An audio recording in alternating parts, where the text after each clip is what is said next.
Nakapag-beach ba ang lahat ng Holy Week? May sarili pang bag at dala-dala pa talaga si Panda ng Kuya Gio. Dalawang sasakyan nga pala kami, isang van at isang SUV.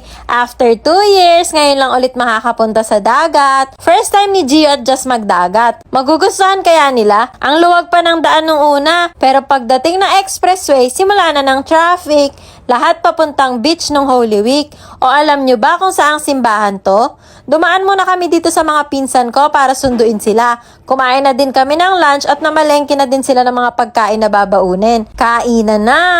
Sinubuan ko nga lang pala si Just dahil wala kaming dalang high chair. Tignan nyo naman kung paano magpa-cute. Ganda din ang smile ng kuya. Hindi naman halatang excited yarn. Hi naman kayo sa mga pasahero ng van. Char. Alam nyo ba kung anong tawag sa cross na yan? Nakapanik na ba kayo dyan? Malalaman mong malapit ka na sa mga resort kapag nadaan ka na sa sigsag na to. Lahat halos ng madaanan naming resort, puro puno. At finally, dumating na nga kami. Dito nga pala kami nagstay sa GC Beach Resort and Hotel for 3 days and 2 nights. Yan nga pala yung hipag ko at si Ate Bambam.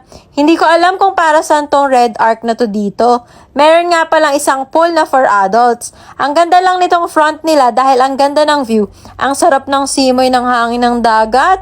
Dumating na nga din pala yung mga tita ko. Sila naman yung dalawang sasakyan na galing Manila. Buong family na outing to, kaya yung buong place na yun na-occupy namin. Dito sa labas, meron silang 3 rooms na may 2 kama. Meron ding isang room na may 2 double deck at 2 kama. Dito naman sa loob is yung parang bahay mismo. Ito yung sala, nakita mo yung labas. Air-conditioned naman lahat ng rooms and pati na din tong sala. Nandito na din yung kusina. Pwede naman ding magluto. Sa second floor, merong 3 kwarto. Yung isang room, isang kama lang. Then yung 2 room, may tig-isang double deck. Okay na okay tong place para sa gaya naming malaking family dahil sulit na sulit talaga.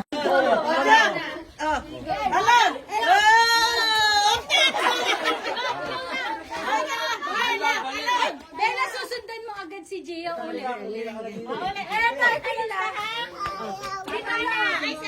Ayaw na. Ang kukunin, tatanong si Ate Bang. Talong na.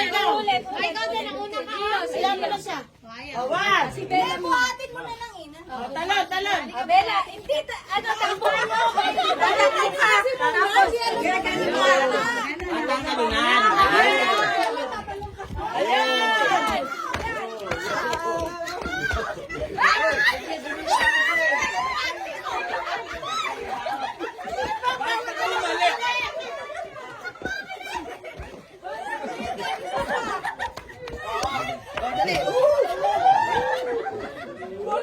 Bumabalik eh.